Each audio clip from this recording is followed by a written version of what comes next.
जब मैं इस भाषण के बारे में सोच रहा था तो मुझे मालूम था कि कॉन्स्टिट्यूशन की तो बात होगी क्योंकि लड़ाई कॉन्स्टिट्यूशन की है और कॉन्स्टिट्यूशन में बहुत बड़ा रोल अंबेडकर जी का था। तो अंबेडकर जी, गांधी जी का भी डिस्कशन होगा।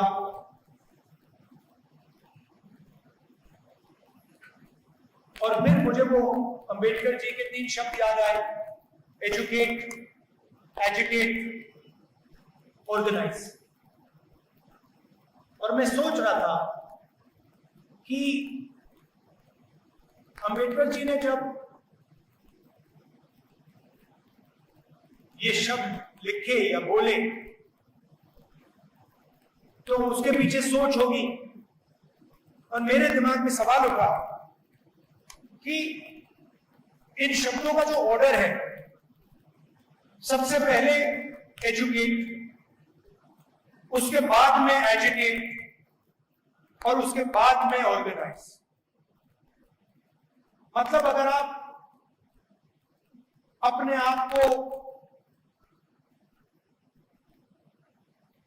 एजुकेट नहीं करोगे, और एजुकेट का मतलब यह नहीं कि आप स्कूल और कॉलेज चले गए। एजुकेट का मतलब कि आप सिचुएशन को अच्छी तरह समझ रहे हो, जो आपके चारों तरफ हो रहा है उसको आप अच्छी तरह समझ रहे हो, जो फोर्सेस चल रही हैं, जो शक्तियां घूम रही हैं, उनको आप अच्छी तरह समझ रहे हो। मतलब यू आर ऑब्जर्विंग एक्यूरेटली कह दो। उसके बाद ही एजुकेशन हो सकता है। उसके पहले अगर एजुकेशन शुरू हो गया तो उसका कोई मतलब नहीं है, क्योंकि उस एजुकेशन का कोई डायरेक्शन ही नहीं होगा। और फिर आपने बिना ऑर्गेनाइजेशन के एजुकेट कर दिया तो वो जो एजुकेशन है उसका जो पावर है वो ट्रांसमिट नहीं होगी। तो इसमें एक लॉजिक है।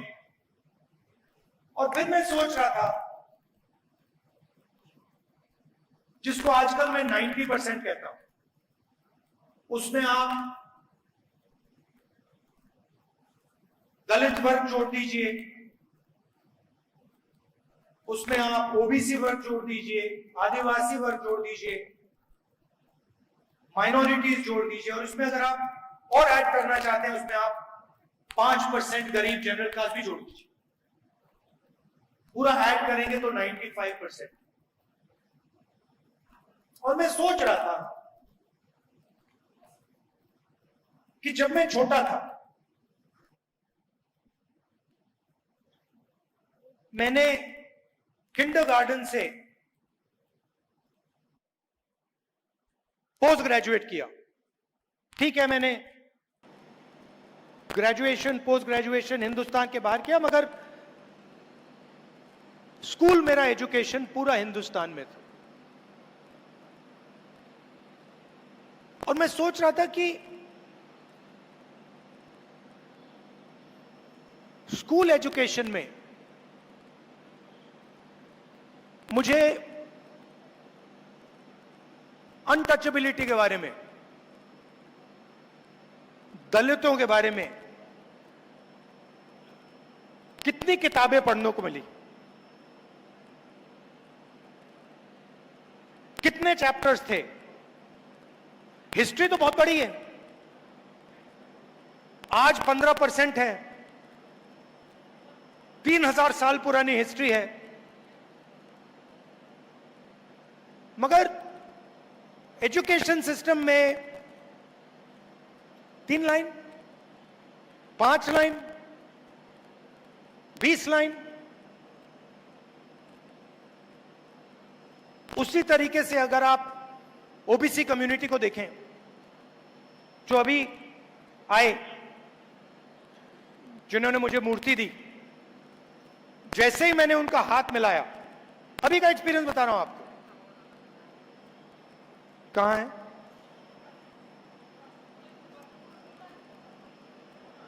स्वप्निल कुमार जी कहां हैं? कहां हैं? चले गए? पीछे क्यों? उनको आगे लाइए ना। देखो यही है, पीछे कर दिया। जो हाथ से काम करता है वो पीछे है। तो जैसे ही मैंने इनका हाथ मिलाया, कांटेक्ट होते ही मुझे पता लग गया कि इस हाथ में हुनर है। अब आप देखिए, जिसके हाथ में हुनर है उसको पीछे बैठा दिया, और ये हिंदुस्तान में 24 घंटा हो रहा है। 24 घंटा। जिसके हाथ में स्किल है, जिसके हाथ में कैपेबिलिटी है, जिसके हाथ में एक्सपीरियंस है, चाहे उसे आप नाई कहें, मोची कहें, कारीगर कहें, फैक्ट्री में वर्कर कहें, जिसके हाथ में हुनर है उसकी हिस्ट्री तो हमारे एजुकेशन सिस्टम में है ही नहीं। उसके बारे में कुछ कहा भी नहीं जाता है। उन्होंने क्या किया, कैसे किया, क्या उनके खिलाफ डिस्क्रिमिनेशन हुआ, क्या उनको सहना पड़ा, वो तो है ही नहीं। मैं अपना एक्सपीरियंस बता रहा हूं, पता नहीं शायद आपने स्कूलों में पढ़ा हो। मैंने स्कूल में ना दलितों की हिस्ट्री नहीं पढ़ी, ना दलितों की हिस्ट्री पढ़ी, ना पिछड़ों की हिस्ट्री पढ़ी। और आज तो उल्टा हो रहा है। आज वो थोड़ी सी हिस्ट्री जो है उसको भी मिटाया जा रहा है। और हिस्ट्री के बिना, अपनी स्पेस को पहचाने बिना, अपनी लोकेशन को समझे बिना एजुकेशन पॉसिबल ही नहीं है।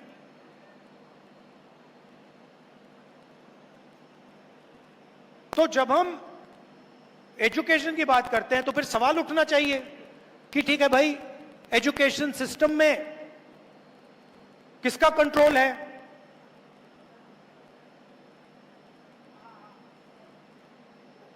आप एजुकेशन सिस्टम को देखिए, आज पूरा का पूरा प्राइवेटाइज हो रहा है। गरीब बच्चे को डॉक्टर बनना हो, लॉयर बनना हो, ठीक है, वो सपना देख सकता है। भारत जोड़ो यात्रा में हजारों बच्चों से, क्या हुआ? नहीं नहीं, नो नहीं, नो नहीं, नो नहीं। हजारों बच्चों से मिला, सब कहते हैं मैं इंजीनियर बनना चाहता हूं, मैं डॉक्टर बनना चाहता हूं, मैं आईएएस में जाना चाहता हूं। और जब मैं इनसे बात कर रहा था, मेरे माइंड में क्या था कि मेरा देश इनसे झूठ बोल रहा है। इंजीनियर कितने लोग बनेंगे? डॉक्टर कितने बनेंगे? 2%, 3%, 5%, 7%, 90% तो नहीं बन सकते। बट हर रोज हमारे बच्चों को कहा जाता है कि भैया इंजीनियर बनने का सपना देखो, डॉक्टर बनने का सपना देखो, लॉयर बनने का सपना देखो। और फिर उनके माता पिता से कहा जाता है ठीक है भैया, अब आप 10 लाख रुपए निकालो, 15 लाख रुपए निकालो, 20 लाख रुपए निकालो, 1 करोड़ रुपए निकालो, 2 करोड़ रुपए निकालो। दे नहीं पाते हैं। तो आपने इमेजिनेशन को दबा दिया, हिस्ट्री को दबा दिया, और एजुकेशन का जो सिस्टम है उसमें आप एंट्री नहीं देते। और फिर लोग कहते हैं कि भैया सुपर पावर बनेगा। कहां से सुपर पावर बनेगा? 90% तो गेम ही नहीं खेल रहा है, 90% बाहर बैठा हुआ है, 5% लोग चला रहे हैं। अदानी जी जो भी बिजनेस खोलना चाहते हैं खोल सकते हैं, अंबानी जी हर बिजनेस में जा सकते हैं। मगर अगर ये कुम्हार जी जो मूर्ति बनाते हैं, अगर इन्होंने सपना देखना शुरू कर दिया कि भाई मैं दूसरे तरीके से मूर्ति बनाना चाहता हूं, मुझे थोड़ी फंडिंग की जरूरत है, 15 मिनट में पता लग जाएगा रास्ता बंद है।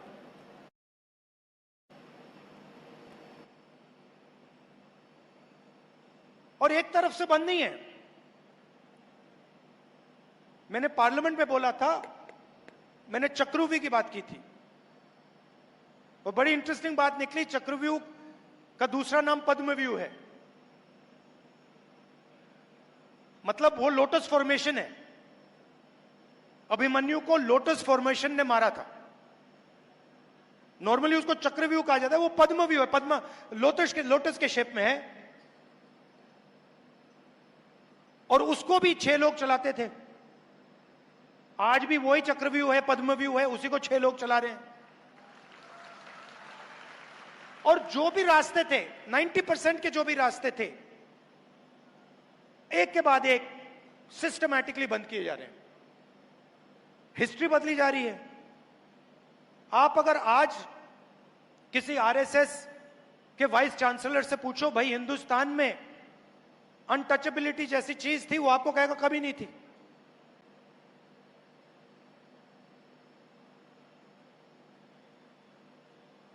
रोहित वेमुला कुछ भी कह ले, उसके खिलाफ डिस्क्रिमिनेशन हुई नहीं। तो एजुकेशन का रास्ता बंद, इंडस्ट्री का रास्ता बंद। इंडस्ट्री में देख लीजिए, 250 सबसे बड़े बिजनेसमैन निकाल लीजिए, लिस्ट निकाल लीजिए, और मुझे बताइए उस लिस्ट में दलित कौन है, आदिवासी कौन है, पिछड़ा कौन है? एक भी नहीं। मैंने चेक किया, एक नहीं है उसमें। मैनेजमेंट टीम की लिस्ट निकालिए, अदानी, अंबानी, इन सब कंपनीज की मैनेजमेंट लिस्ट निकालिए। सीईओ को छोड़ दीजिए, ओनरशिप छोड़ दीजिए, मैनेजर्स निकालिए, और मुझे दिखाइए सीनियर मैनेजमेंट में जिनकी मतलब 1 करोड़, 2 करोड़, 50 लाख, 15 लाख वाली सैलरीज होती हैं, उसमें मुझे नाम दिखा दीजिए। एक नाम दलित का दिखा दीजिए, एक आदिवासी का दिखा दीजिए, एक पिछड़े वर्ग के व्यक्ति का दिखा दीजिए। नहीं मिलेगा। मीडिया की बात की मैंने, इनसे पूछिए, इनके मालिकों की लिस्ट निकालिए, 90% में से इनको एक नहीं, आपको एक नहीं मिलेगा। और फिर 24 घंटा मीडिया में ग्रोथ की बात होती है, प्रोग्रेस की बात होती है, सुपर पावर बनने की बात होती है, और 90% है ही नहीं कहीं। हाईकोर्ट देख लीजिए, जुडिशरी देख लीजिए, इंडस्ट्री देख लीजिए, इंटेलिजेंस एजेंसीज देख लीजिए। अच्छा, मैंने लिस्ट निकाली आरएसएस के जो नॉमिनेटेड लोग हैं, हजारों लोग हैं उसमें, जो हिंदुस्तान का इंस्टीट्यूशनल इंफ्रास्ट्रक्चर में वो डालते हैं, संस्थाओं में डालते हैं, उसमें आपको एक दलित नहीं मिलेगा, एक आदिवासी नहीं मिलेगा, एक पिछड़ा ही मिलेगा। तो 90% के लिए सारे के सारे दरवाजे एक के बाद एक बंद हो रहे हैं। अग्निवीर क्या है? लोग कहते हैं अग्निवीर जवानों के लिए स्कीम है। अग्निवीर हिंदुस्तान के 90% लोगों के हाथ से पेंशन छीनने का स्कीम है। पहले अगर एक युवा आर्मी में जाता था, जवान बनता था, तो देश उसे कहता था कि देखिए, आपने देश को अपनी जिंदगी दी है, हम आपको प्रोटेक्शन देंगे, हम आपको पेंशन देंगे, कैंटीन देंगे, और अगर आपको कुछ हुआ, अगर आप शहीद हुए, तो हम आपको कॉम्पेंसेशन और शहीद का दर्जा देंगे। यह कमिटमेंट था हिंदुस्तान की सरकार का, और उसमें ज्यादा से ज्यादा 90% लोग हैं।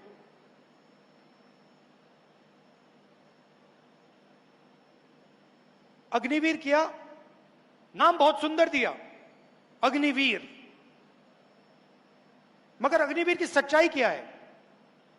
आपने हिंदुस्तान के जवान से पेंशन छीन ली, शहीद का दर्जा छीन लिया, कॉम्पनसेशन छीन ली, कैंटीन छीन ली और रिस्पेक्ट छीन ली।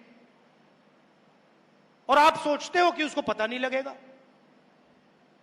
आप सोचते हो कि उसमें इतनी भी अकल नहीं है कि वो ये बात को समझ जाए।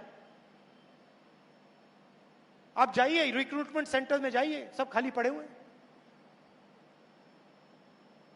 कोई जाना नहीं चाहता। क्यों जाए? दो तरीके के आपने जवान बना दिए हैं। एक को आप पेंशन दे रहे हो,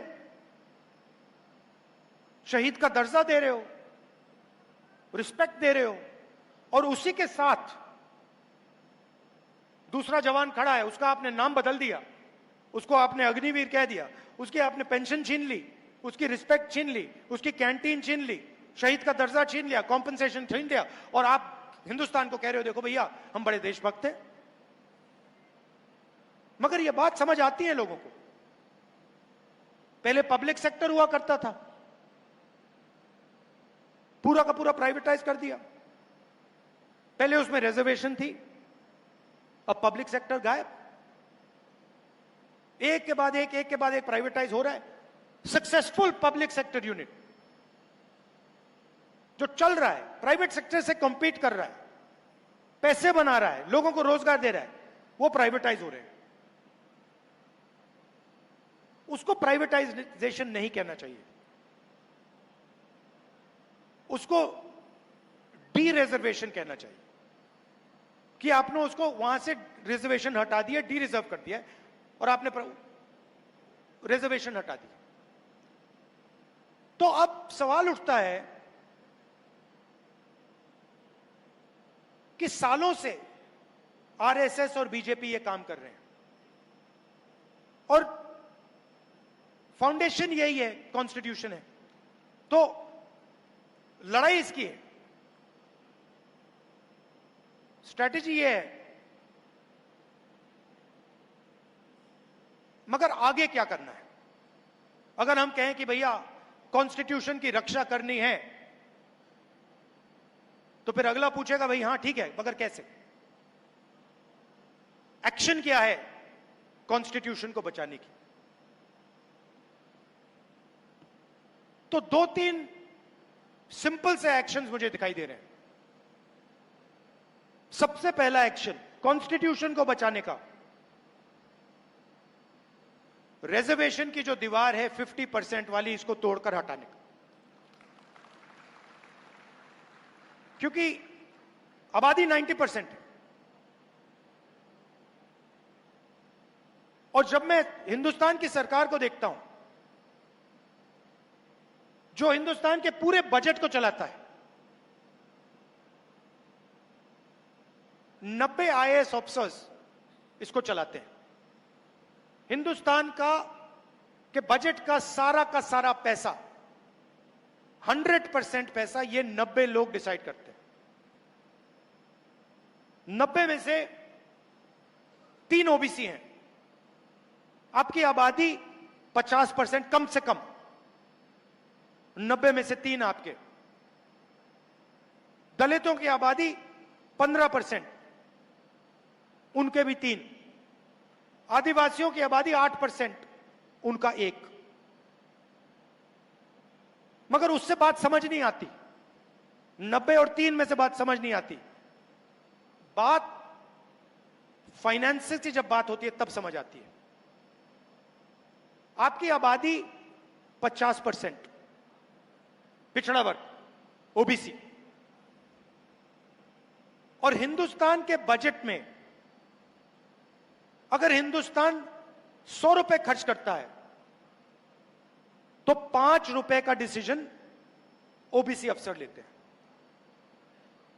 आबादी 50% और फाइनेंशियल डिसीजन 5%। दलित 15% आबादी, 100 रुपए में से 1 रुपए का निर्णय वो लेते हैं। और आदिवासी 8%, 100 रुपए में से 10 पैसे का निर्णय वो लेते हैं। तो अगर आप 90% का पूरा फाइनेंशियल डिसीजन मेकिंग पावर जोड़ दो तो 100 रुपए में से 6 रुपए 10 पैसे का निर्णय 90% हिंदुस्तान लेता है।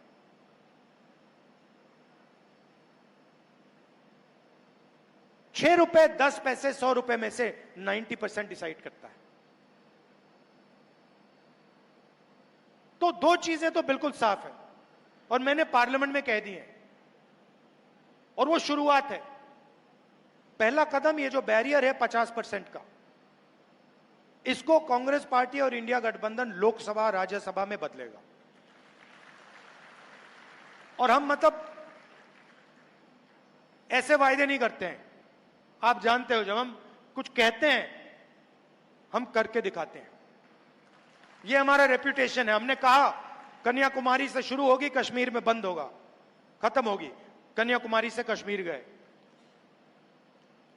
तो पहला स्टेप, ये जो फॉल्स सीलिंग, आर्टिफिशियल सीलिंग लगा रखी है, इसको हटाना है।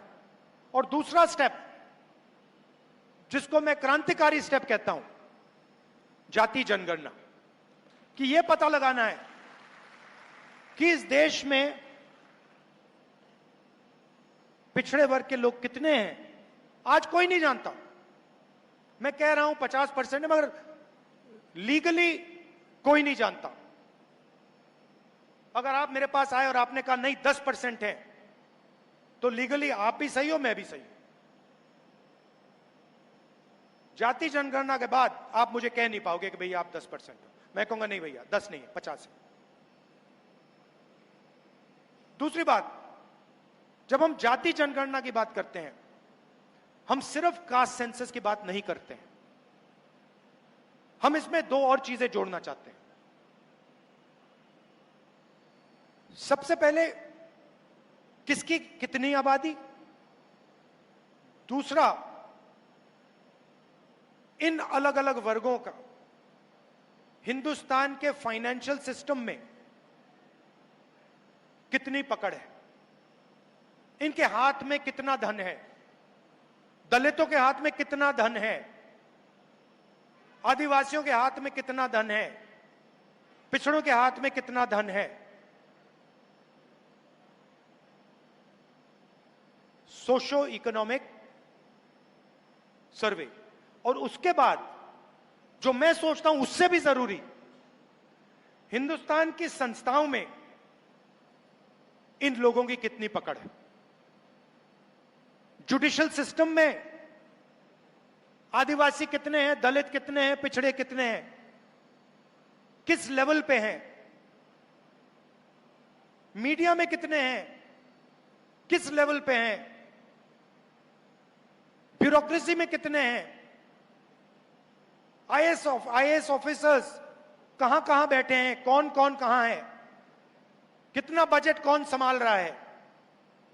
एक प्रकार से जैसे जब किसी को चोट लगती है, हम कहते हैं भैया जाओ एक्सरे कराओ। अगर आपको चोट लगे और डॉक्टर ने कहा कि भैया एक्सरे कराओ, आप कभी मना करोगे? नहीं करोगे ना, कहोगे चोट लगी है, एक्सरे करानी है। तो जाति जनगणना एक्सरे है हिंदुस्तान का। हम उसके बारे में अभी कुछ कह नहीं रहे। हम पहले एक्सरे लेना चाहते हैं। हम जानते हैं कि चोट लगी है, हमें नहीं मालूम कि कॉम्पाउंड फ्रैक्चर है, नॉर्मल फ्रैक्चर है, क्या है। हम जाति जनगणना इसलिए करना चाहते हैं, हम पता लगाना चाहते हैं कि एग्जैक्टली हो क्या रहा है। हमें पता लग रहा है कि दर्द है, वो दिख रहा है सबको। हम ये पता लगाना चाहते हैं कि इसका कारण क्या है। अब जैसे ही मैं जाति जनगणना की बात करता हूं, वैसे ही आरएसएस के लोग, बीजेपी के लोग सारे के सारे कहते हैं जाति जनगणना नहीं होना चाहिए। और मैं आपसे पूछना चाहता हूं, एक्सरे करवाने में क्या प्रॉब्लम है? सच्चाई निकालने में क्या प्रॉब्लम है आपको?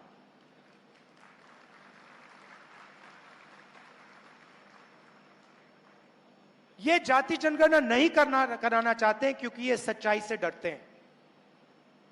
ये चाहते हैं कि देश के जनता को पता ना लगे, 90% को पता ना लगे, देश का धन, देश की संस्थाएं, देश को चलाने का सिस्टम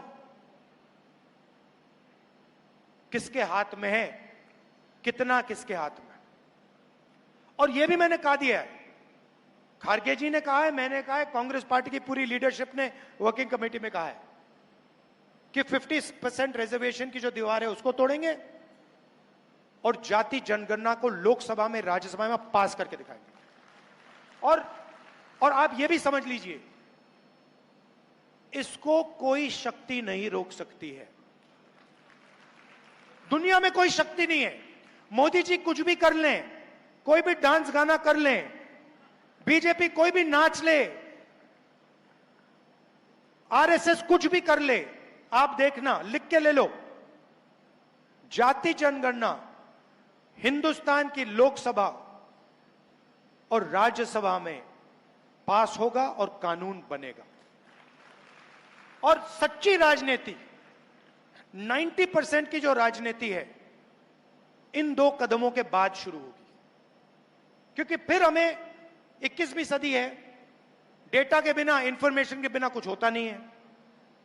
जाति जनगणना के बाद सारा का सारा इंफॉर्मेशन, डेटा हमारे हाथ में होगा। तो यह मैं आपसे कहना चाहता था कि बीजेपी और आरएसएस सारे के सारे रास्ते बंद कर दिए, हमें रास्ते खोलने हैं, इसको डिफेंड करना है। क्योंकि अगर यह छिन गया तो फिर सब गया, और ये सब लोग जानते हैं। आपने देखा होगा, देखिए, आपने देखा होगा, पहले नरेंद्र मोदी जी 400 पार कह रहे थे, याद है आपको? 400 पार, 400 पार, मुस्कुराते थे, 56 इंच की छाती थी। उसके बाद क्या हुआ? उसके बाद हिंदुस्तान की जनता ने बिना उन्हें एक शब्द बोले उन्हें कह दिया, इसको आपने छुआ, फिर देखो क्या होता है। और आप सबको बहुत अच्छा लगा जब नरेंद्र मोदी जी ने कॉन्स्टिट्यूशन को अपने सिर पे ऐसे लगाया। वो लगाना पड़ा, वो इस किताब को मानते नहीं है। हिंदुस्तान की जनता ने उन्हें कहा, भैया सिर झुकाओ और इसको अपने माथे पे लगाओ, और उनको करना पड़ा। यह है हिंदुस्तान की जनता की शक्ति और हिंदुस्तान की जनता का ज्ञान। वो समझते हैं, गरीब से गरीब व्यक्ति समझता है कि अगर यह चला गया तो सब कुछ चला गया, और इसको हम कभी जाने नहीं देंगे। ये कुछ भी कर लें, यह नहीं जाएगा यहां से। और इसकी रक्षा करने के 2 सबसे बड़े तरीके हैं, इसका प्रोटेक्शन करने के लिए 2 सबसे बड़े तरीके हैं, जाति जनगणना और 50% की दीवार को तोड़ना। और तरीके भी हैं, मगर ये पहले 2 कदम हैं। आप यहां आए, आपने डिस्कशन किया, आप कॉन्स्टिट्यूशन के लिए लड़ते हो, जीते हो, मरते हो, इसके लिए मैं आपको दिल से धन्यवाद करना चाहता हूं। और मैं आपको कहना चाहता हूं कि जहां भी मेरी जरूरत होगी, जहां भी मेरी जरूरत होगी, 90% की मदद करने के लिए मैं वहां, जैसे ही आप ऑर्डर दोगे, मैं हाजिर हो जाऊंगा। और क्यों? क्योंकि मैं जानता हूं कि देश 90% के बिना चल नहीं सकता है। देश हुनर की रिस्पेक्ट करे बिना चल नहीं सकता है, खोखला है, और हमें खोखला देश नहीं चाहिए। हमें मजबूत देश चाहिए, और अगर हमें मजबूत देश चाहिए तो उसमें 90% लोगों की भागीदारी होनी ही पड़ेगी, और चॉइस ही नहीं। आप सबका दिल से धन्यवाद, नमस्कार, जय हिंद।